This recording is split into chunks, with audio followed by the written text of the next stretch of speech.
Hello everyone, this is Connie. Welcome back to another portal mapping and modding tutorial, and today I'll just be doing a brief tutorial on setting up some basic logic gates in Hammer. There are a few ways of doing logic gates in Hammer. The method that's listed on the VDC page for logic gates uses logic branch entities.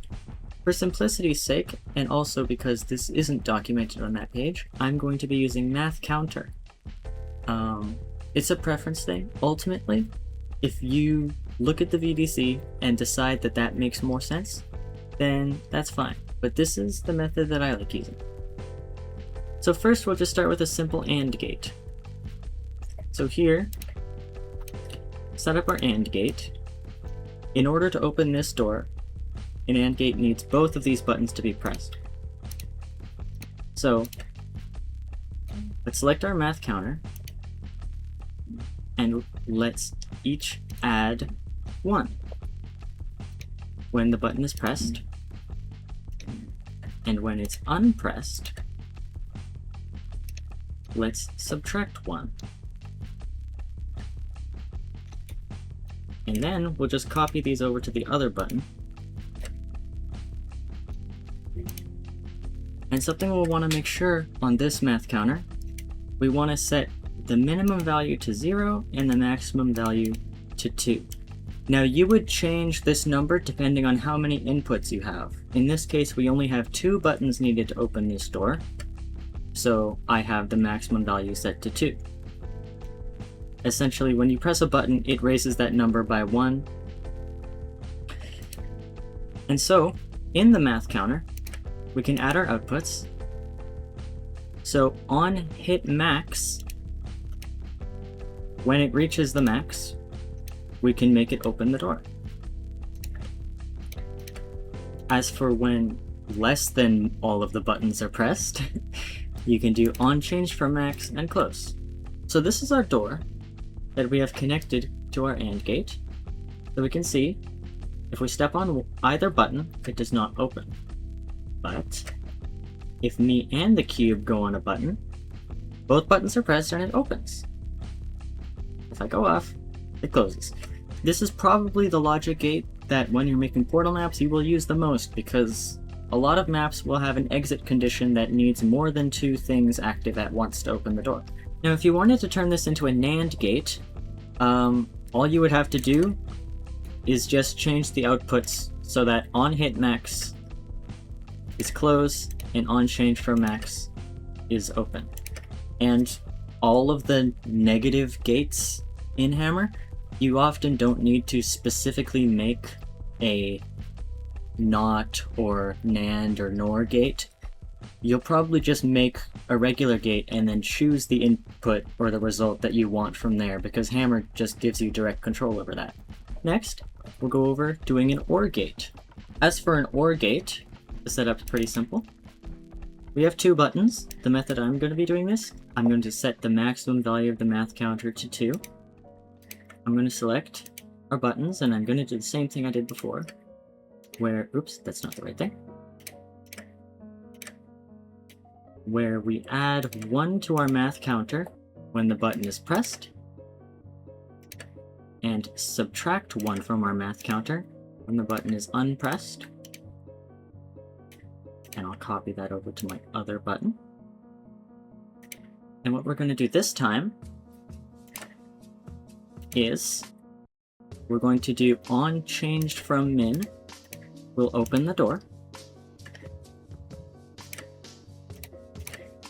And on hit min, we'll close the door. Pretty self-explanatory. When either the buttons adds a number to this counter, the door will open.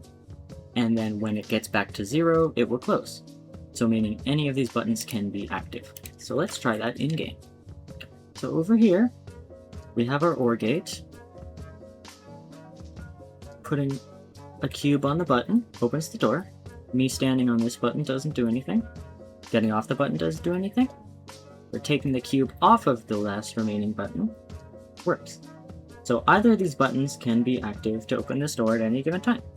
Of course, as with the AND gate, if you wanted to make a NOR gate, you would simply reverse the results. So close it when it's the minimum, or no, close it when it's not the minimum, and open it when it's the minimum. You would just do it the opposite. As I mentioned earlier with negative gates, they aren't necessarily necessary to replicate in Hammer. I think I'm not going to go over how to make a NOT gate, because a NOT gate, I mean, it's very direct. If you wanted to do a NOT gate in Hammer, you could just have it so the button activates something in the reverse way when you step on it. Just directly through inputs without even needing a math counter. So like, stepping on this button closes this door. That would be fine. That's a very direct way of doing it. You wouldn't have to even really think about any gates or anything.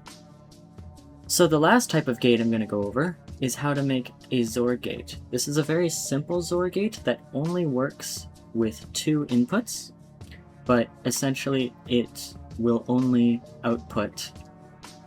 work if the result is mixed, if one is true and one is false. So if one button's pressed and one button is not. So I'm going to set the value of this one to 2 because we have 2 inputs.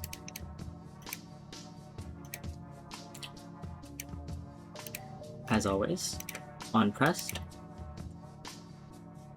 add 1, and on unpressed, subtract 1,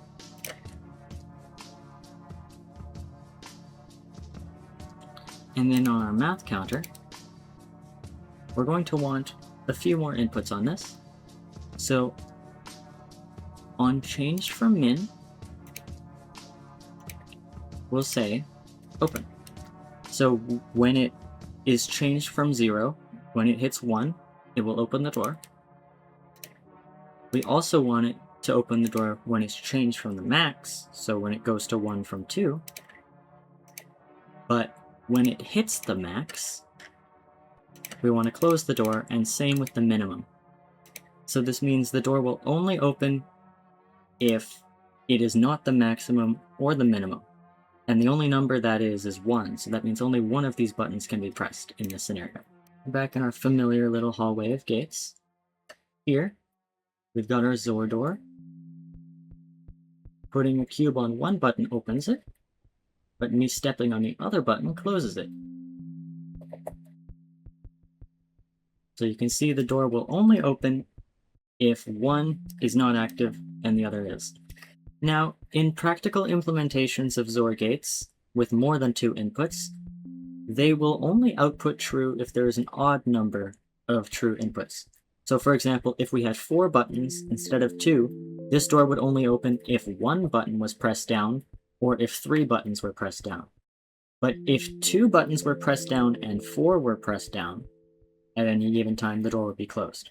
As such, this implementation is slightly limited, but it's not super likely that you'll need to do this kind of logic gate stuff unless you're getting into more complicated hammer logic. And I know some people who would say learn VScript. They might even do tutorials on this channel. And of course, as always, if you want to make a XOR Gate, which is a really funny name, of course you just reverse the outputs. Close the door instead of open it, and just do it backwards, and that's it. So hopefully that's been helpful. Just some basic ways of setting up some basic logic gates that are helpful.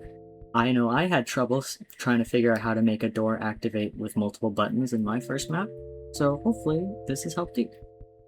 Thank you for watching, and make sure to check out the other videos on the Portal Mapping and Modding channel if you're looking for any fun Portal content, or if you just want to find more cool hammer tips and tricks. Thank you, bye-bye!